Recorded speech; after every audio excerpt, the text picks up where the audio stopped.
Hey everybody, welcome back to Buy Black Podcast, the voice of black business. Today is Monday, January 21st, which is celebrated as Dr. Martin Luther King Jr.'s birthday this year. Now, his actual birthday was last Tuesday, which was January 15th, but federal holiday today is Martin Luther King Jr. Day. So in honor of Dr. King's birthday, much as we did last year, we're going to be playing one of his speeches on the show today. And that speech is called The Three Evils of Society. He delivered it in 1967. And a great deal of what he talked about during the speech was the continued oppression of black people, brown people, and poor white people. And you notice that later on in Dr. King's life, after the Voting Rights Act was passed, after the Civil Rights Act was passed, he really turned his focus towards the redistribution of wealth and the focus on trying to eliminate poverty in the United States. One thing that you are going to notice with this show, if we're sure next year and the year after that and the year after that, is that I am never, ever going to play the I Have a Dream speech on this podcast. If you think that Martin Luther King Day is all about going and listening to the I Have a Dream speech again, then you haven't been paying attention. That speech was not designed to speak to the black community. That speech was highly focused on trying to appease the sensitivities of the white community to make them nod their head in agreement with something. But in actuality, it was exactly that. It was a dream. It was a dream to think that speech would have a real effect on people's hearts. And it was a dream to think that the United States would somehow just become that place because we passed some laws. What has happened in the wake of that instead over the last, what was that now, 63 to 2003 would be 40 years, to 2013 would be 50 years. So 56 years ago. So in that 56 years since he delivered the I Have a Dream speech, what has happened is that America now pats itself on its back for having passed all of the laws to make it illegal to overtly discriminate against us, while passing even more laws that allow them to subversively and covertly discriminate against us. And all the while, they point to Martin Luther King and the I Have a Dream speech as a reason why now we have moved past all of this racism. And you guys need to let it go. We've forgiven ourselves. You need to forgive us. And Dr. King would tell you to. And the I Have a Dream would tell you to. And even today, I think something happened, or I say today because it's Sunday, but you guys will listen to this Monday. But something happened where freaking Pence tried to evoke Dr. King's name in order to support this racist wall. I mean, I'm not even going to get started. The bottom line is this. The I Have a Dream speech is cute, but it wasn't for us. And now it has been bastardized and is constantly used by racist people in order for them to further their racism and claim to be on the side of right. And I refuse to buy into it. I refuse to propagate that speech any further. If you want to hear the I Have a Dream speech, listen to it in your 5th grade class. We on this show on Martin Luther King's birthday are going to find another speech that he gave that gives information that has been buried, that you would not hear if someone didn't go out, find it, curate it, and put it in front of you. So that's what we're doing today. The Three Evils of Society. And after we get done with it, I might jump back in for a few seconds, but this is Dr. King's Day. So we're just going to let his voice carry, and we will catch you guys next week with another episode. All right, let's get into it.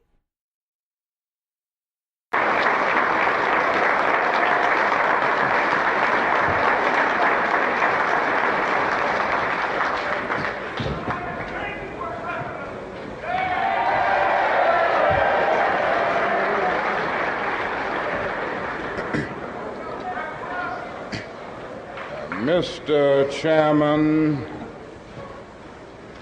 friends and brothers in this first gathering of the National Conference on NewPolitics, ladies and gentlemen. Can you hear me in the back? I don't know if the Klan is in here tonight or not with all the trouble we're having with these microphones.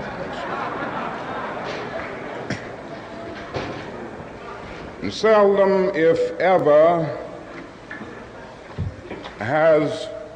we're still working with it.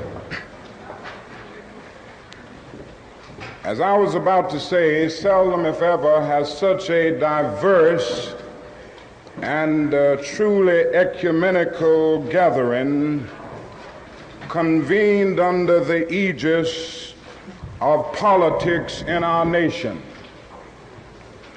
And I want to commend the leadership of the National Conference on NewPolitics for all of the great work that they have done in making this significant convention possible. Indeed, by our very nature, we affirm that something new is taking place on the American political horizon. We have come here from the dusty plantations of the Deep South and the depressing ghettos of the North. We have come from the great universities and the flourishing suburbs. We have come from Appalachian poverty and from conscience-stricken wealth. But we have come. And we have come here because we shared a common concern for the moral health of our nation. We have come because our eyes have seen through the superficial glory and glitter of our society and observed the coming of judgment. Like the prophet of old, we have read the handwriting on the wall. We have seen our nation weighed in the balance of history and found wanting.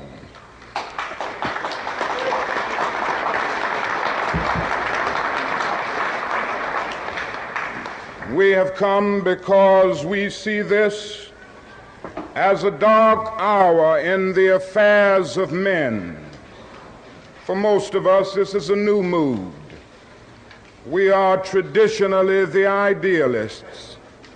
We are the marchers from Mississippi and Selma and Washington who staked our lives on the American dream during the first half of this decade.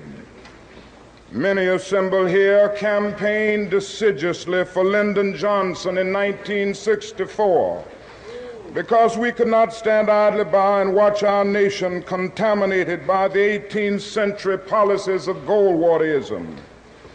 We were the hardcore activists who were willing to believe that Southerners could be reconstructed in the constitutional image.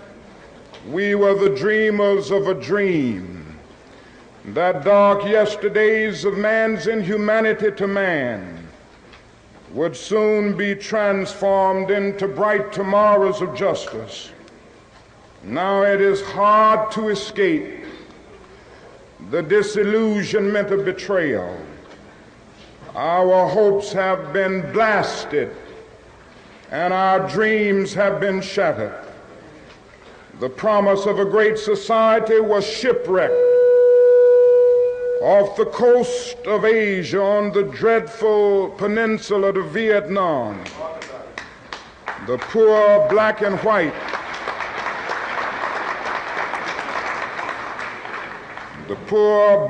white, are still perishing on a lonely island of poverty in the midst of a vast ocean of material prosperity. What happens to a dream deferred?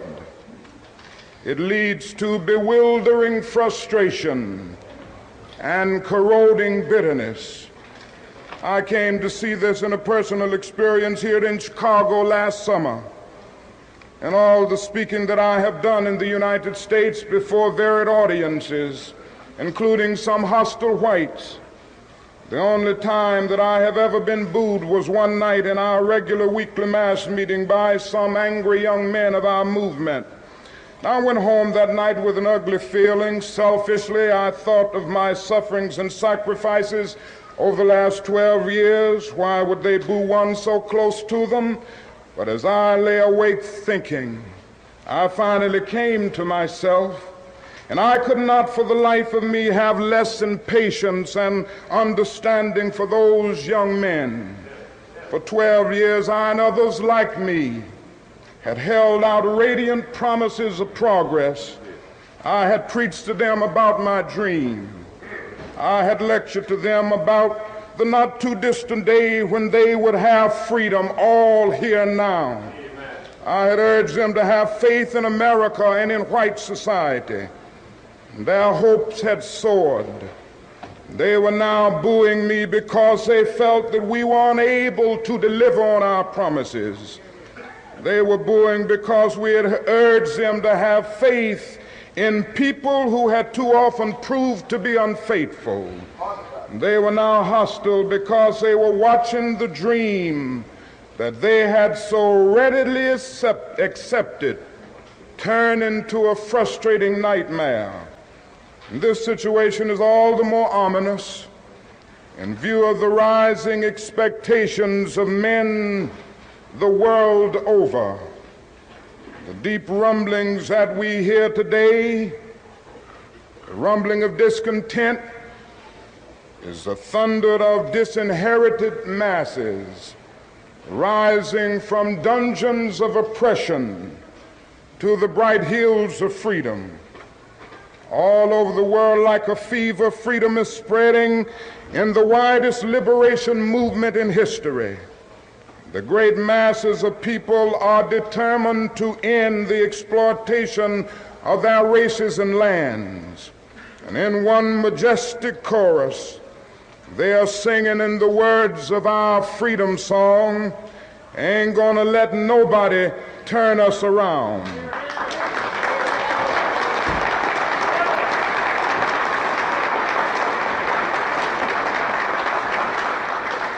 And so the collision course is set.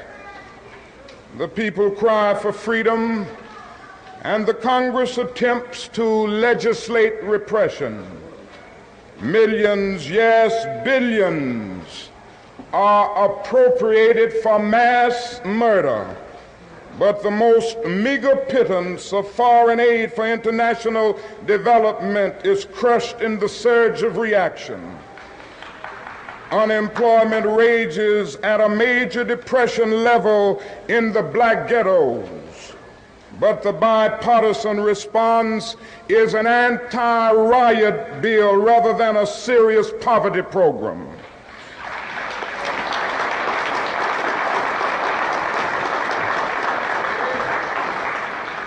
The modest proposals for model cities, rent supplement, and rat control, pitiful as they were to begin with, get caught in the maze of congressional inaction.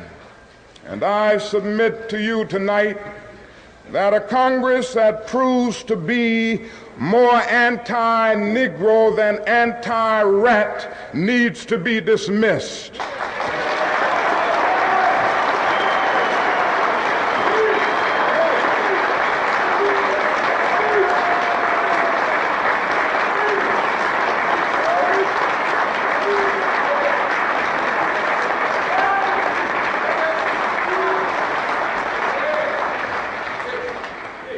It seems that our legislative assemblies have adopted Nero as their patron saint and are bent on fiddling while our cities burn.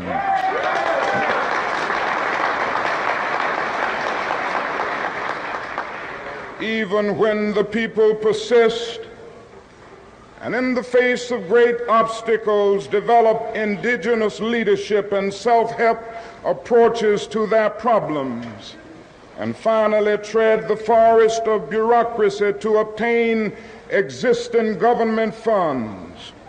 The corrupt political order seeks to crush even this beginning of hope. The case of CDGM in Mississippi is the most publicized example, but it is a story repeated many times across our nation. Our own experience here in Chicago is especially painfully present. After an enthusiastic approval by HEW's Department of Adult Education, SCLC began an adult literacy project to aid 1,000 young men and women who have been pushed out of overcrowded ghetto schools in obtaining basically literacy skills prerequisite to receiving jobs. We had an agreement with A&P stores for 750 jobs through SCLC's job program, Operation Breadbasket, and had recruited over 500 pupils the first week. At that point, Congressman Kuczynski and the Daily Machine intervened and demanded that Washington cut off our funds or channel them through the machine-controlled poverty program in Chicago. Now we have no problem with administrative supervision, but we do have a desire to be independent of machine control and the Democratic Party patronage network. For this desire for a politically independent approach to the needs of our brothers, our funds are being stopped as of September 15th, and a very meaningful program discontinued. Yes, the hour is dark. Evil comes forth in the guise of good. It is a time of double talk when men in high places have a high blood pressure of deceptive rhetoric and an anemia of concrete performance.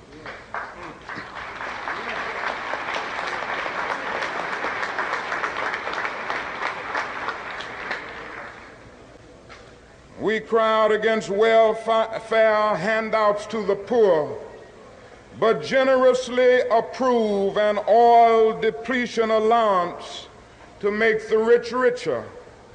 6 Mississippi plantations receive more than $1 million a year, not to plant cotton, but no provision is made to feed the tenant farmer who is put out of work by the government subsidy.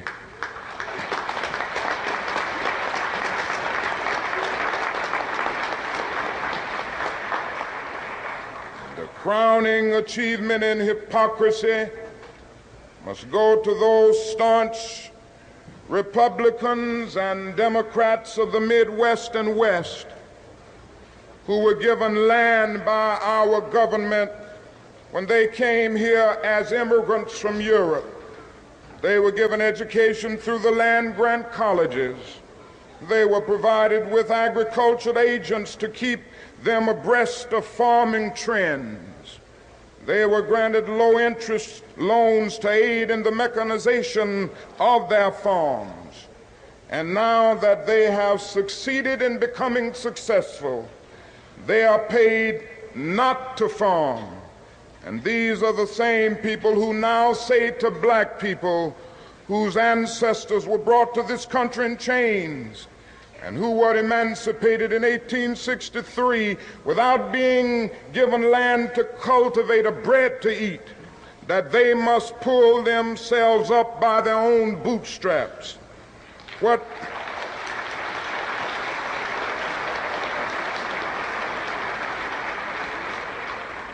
they truly advocate is socialism for the rich and capitalism for the poor.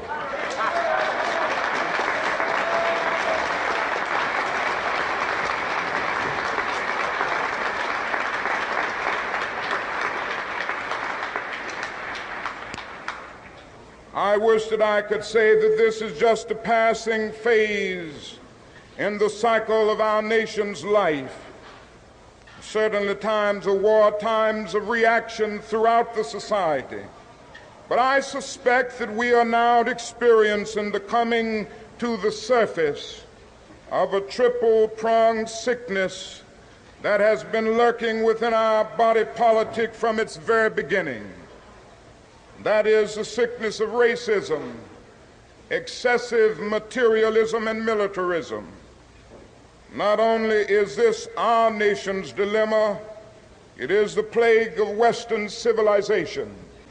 As early as 1906, W.E.B. Du Bois prophesied that the problem of the 20th century will be the problem of the color line.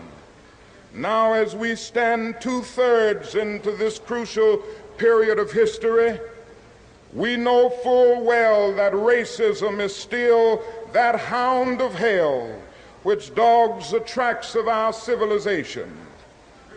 Ever since the birth of our nation, white America has had a schizophrenic personality on the question of race. She has been torn between selves, a self in which she proudly professed the great principles of democracy, and a self in which she madly practiced the antithesis of democracy.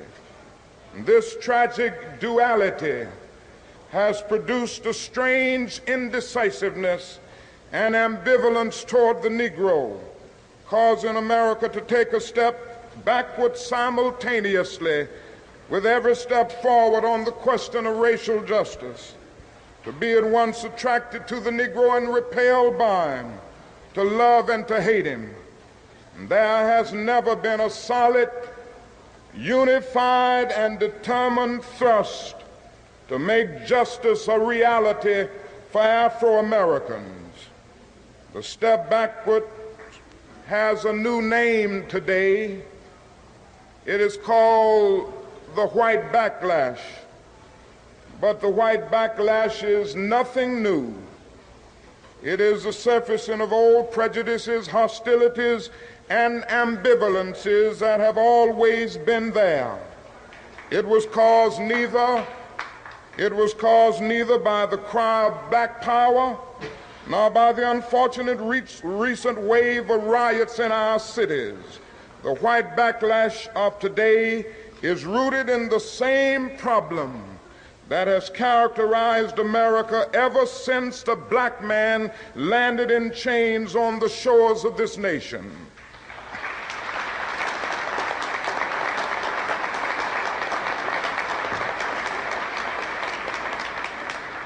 This does not imply that all white Americans are racist.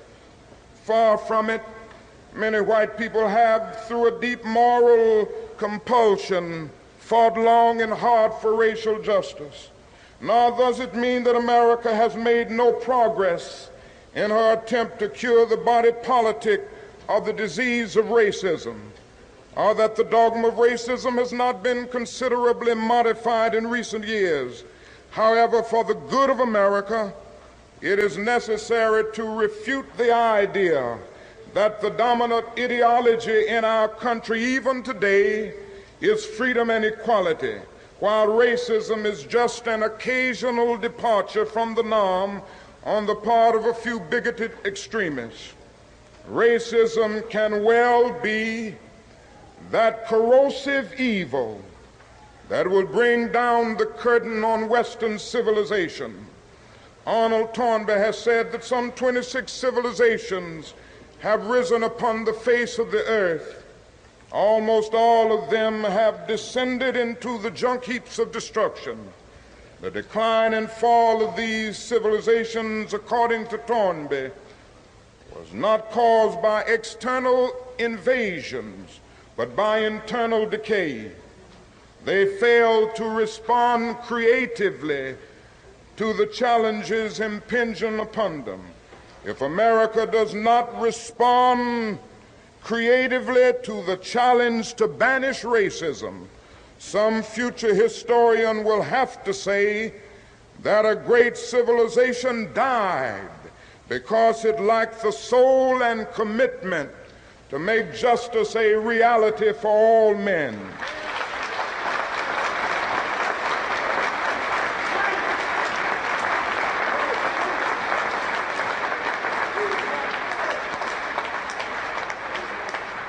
The second aspect of our afflicted society is extreme materialism. An Asian writer has portrayed our dilemma in candid terms. He says, "You call your 1,000 material devices labor-saving machinery, yet you are forever busy. With the multiplying of your machinery, you grow increasingly fatigued, anxious, nervous, dissatisfied. Whatever you have, you want more. And wherever you are, you want to go somewhere else. Your devices are neither time-saving nor soul-saving machinery. There are so many sharp spurs which urge you on to invent more machinery and to do more business. This tells us something about our civilization that cannot be cast aside as a prejudiced charge by an Eastern thinker who is jealous of Western prosperity. We cannot escape the indictment.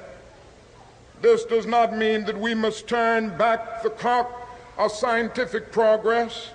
No one can overlook the wonders that science has wrought for our lives.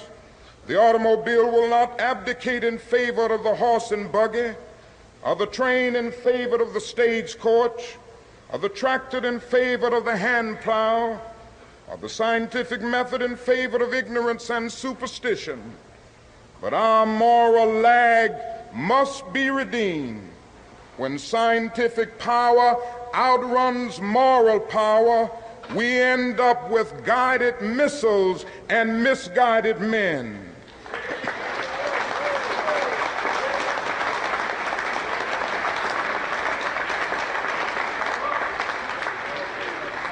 When we foolishly maximize the minimum and minimize the maximum, we sign the warrant for our own day of doom. It is this moral lag in our thing-oriented society that blinds us to the human realities around us and encourages us in the greed and exploitation which create the sector of poverty in the midst of wealth. Again, we have deluded ourselves into believing the myth that capitalism grew and prospered out of the Protestant ethic of hard work and sacrifice. The fact is that capitalism was built on the exploitation and suffering of black slaves.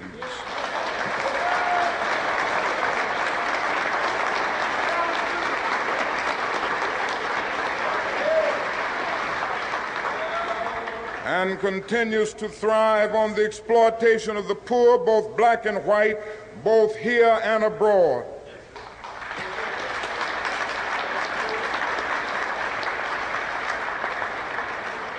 If Negroes and poor whites do not participate in the free flow of wealth within our economy, they will forever be poor, giving their energy, their talents, and their limited funds to the consumer market, but reaping few benefits and services in return. The way to end poverty is to end the exploitation of the poor, ensure them a fair share of the government services and the nation's resources. I proposed recently that a national agency be established to provide employment for everyone needing it.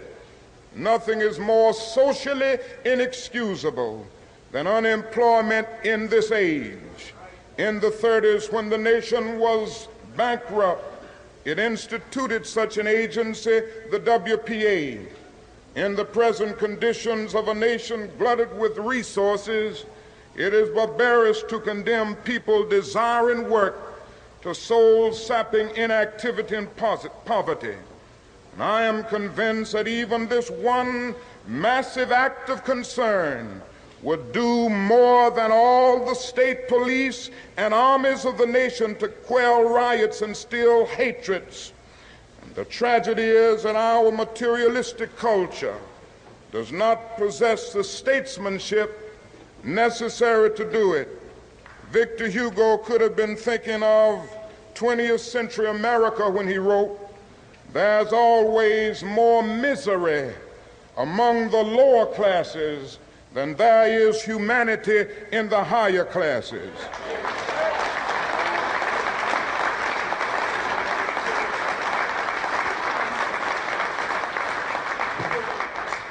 The time has come for America to face the inevitable choice between materialism and humanism. We must devote at least as much to our children's education and the health of the poor as we do to the care of our automobiles and the building of beautiful, impressive hotels.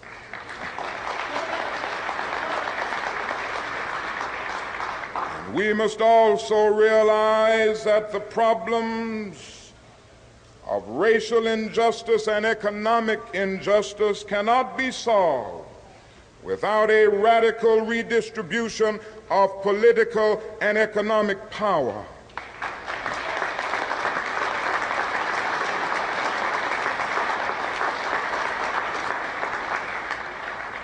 We must further recognize that the ghetto is a domestic colony. Black people must develop programs that will aid in the transfer of power and wealth into the hands of residents of the ghetto so that they may in reality control their own destinies.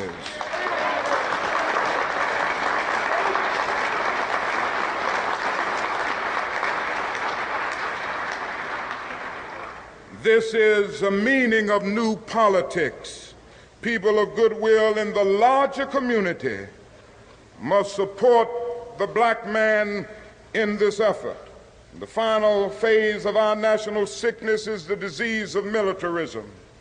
Nothing more clearly demonstrates our nation's abuse of military power than our tragic adventure in Vietnam.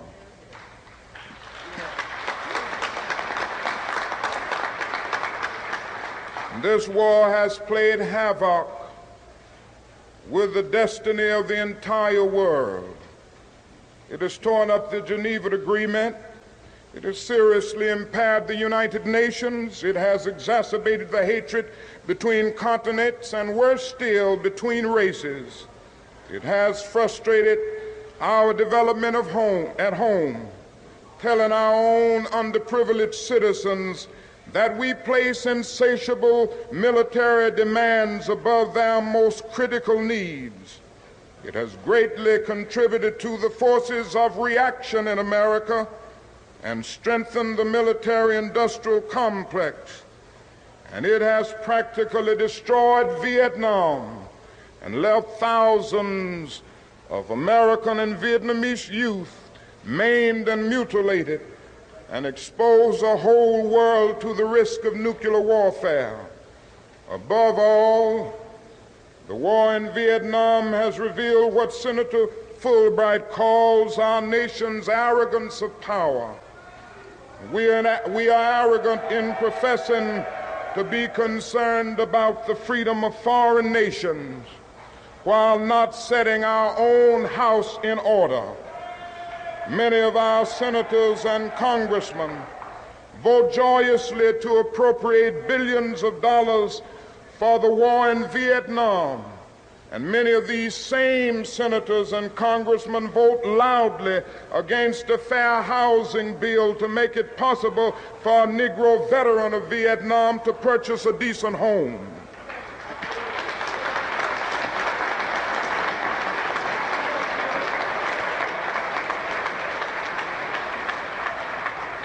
We arm Negro soldiers to kill on foreign battlefields, but offer little protection for their relatives from beatings and killings in our own South. We are willing to make the Negro 100% of a citizen in warfare, but reduce him to 50% of a citizen on American soil.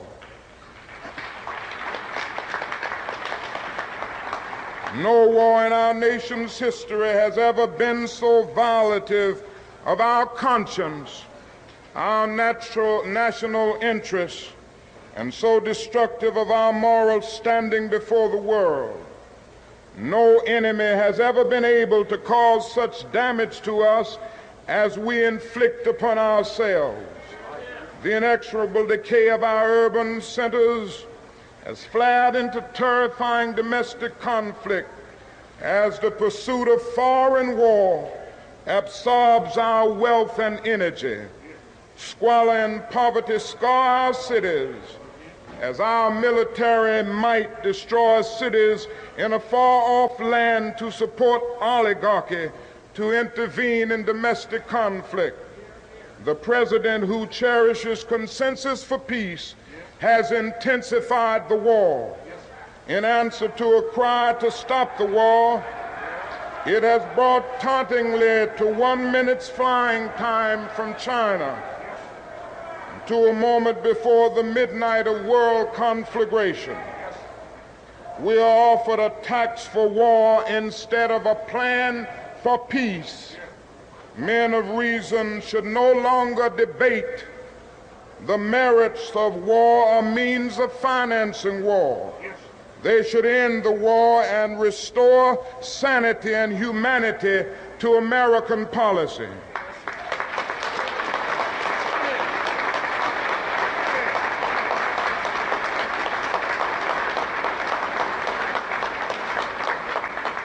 And if the will of the people continues to be unheeded, all men of goodwill must create a situation in which the 1967-68 elections are made a referendum on the war. The American people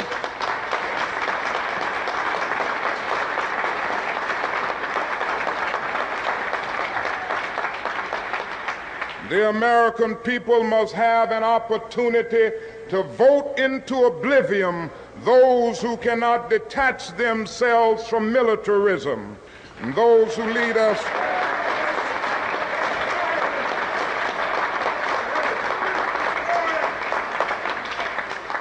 and so we are here because we believe, we hope, we pray that something new might emerge in the political life of this nation, which will produce a new man, new structures and institutions, and a new life for mankind.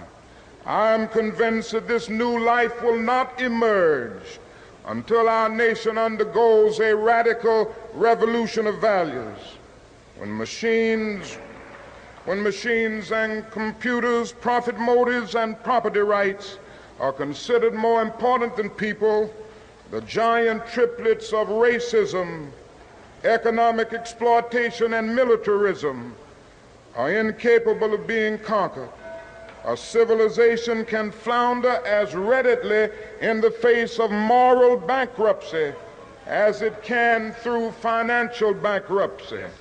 A true revolution of values will soon cause us to question the fairness and justice of many of our past and present policies. We are called to play the Good Samaritans on life's roadside, but that will only be an initial act. One day the whole Jericho road must be transformed so that men and women will not be beaten and robbed as they make their journey through life. True compassion is more than flinging a coin to a beggar. It understands that an edifice which produces beggars needs restructuring.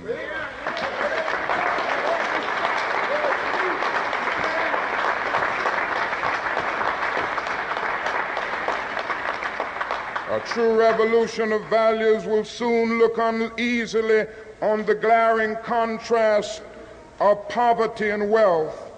With righteous indignation, it will look at thousands of working people displaced from their jobs with reduced income as a result of automation, while the profits of the employers remain intact, and say this is not just. It will look across the oceans and see individual capitalists of the West investing huge sums of money in Asia and Africa, only to take the profits out with no concern for the social betterment of the countries and say this is not just. It will look at our alliance with the landed gentry of Latin America and say this is not just. A true revolution of values will lay hands on the world order and say of war, this way of settling differences is not just. This business of burning human beings with napalm, of filling our nation's homes with orphans and widows, of injecting poisonous drugs of hate into the veins of peoples normally humane, of sending men home from dark and bloody battlefields physically handicapped and psychologically deranged, cannot be reconciled with wisdom, justice, and love.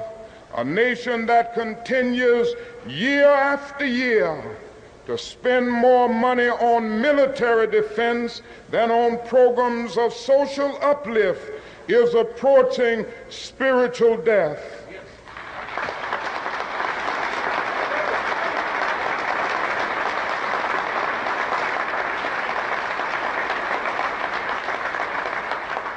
So what we must all see is that these are revolutionary times. All over the globe, men are revolting against old systems of exploitation, and out of the wounds of a frail world, new systems of justice and equality are being born. The shirtless and barefoot people of the earth are rising up as never before. The people who sat in darkness have seen a great light. We in the West must support these revolutions. It is a sad fact that because of comfort, complacency, a morbid fear of communism, and our proneness to adjust to injustice, the Western nations that initiated so much of the revolutionary spirit of the modern world have now become the arch anti-revolutionaries. This has driven many to feel that only Marxism has the revolutionary spirit. Communism is a judgment.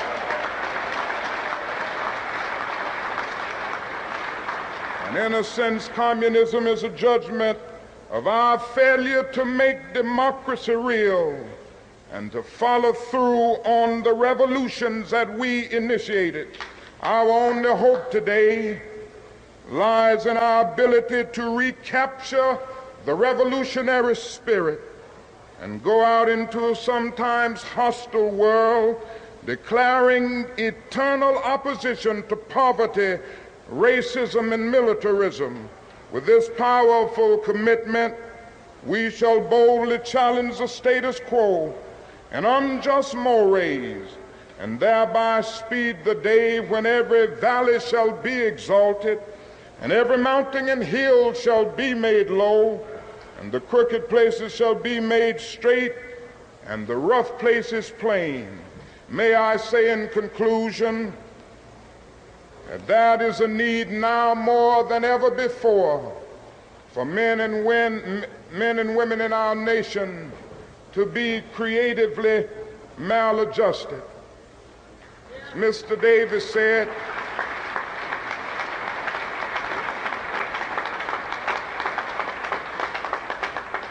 and I say to you that I choose to be among the maladjusted. As my good friend Bill Coffin said, there are those who have criticized me and many of you for taking a stand against the war in Vietnam and for seeking to say to the nation that the issues of civil rights cannot be separated from the issues of peace.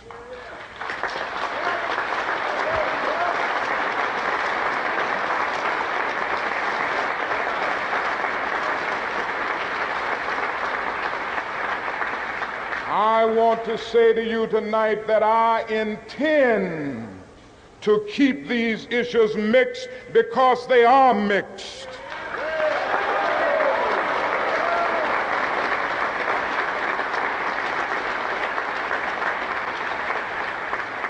Somewhere we must see that justice is indivisible.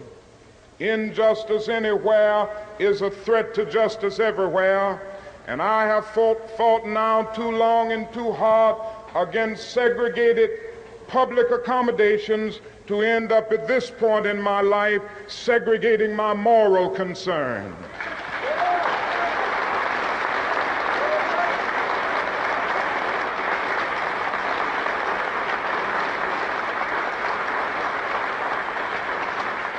So let us stand in this convention knowing that on some positions, cowardice asks the question, is it safe?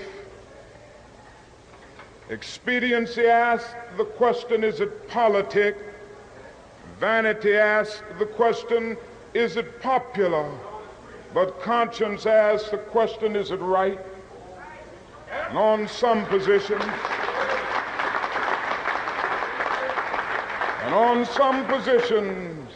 it is necessary for the moral individual to take a stand that is neither safe, nor politic, nor popular, but he must do it because it is right.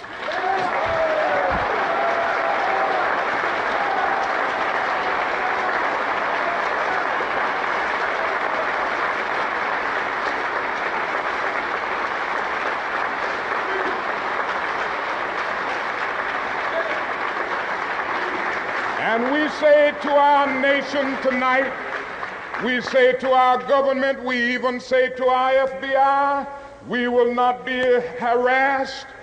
We will not make a butchery of our conscience. We will not be intimidated, and we will be heard.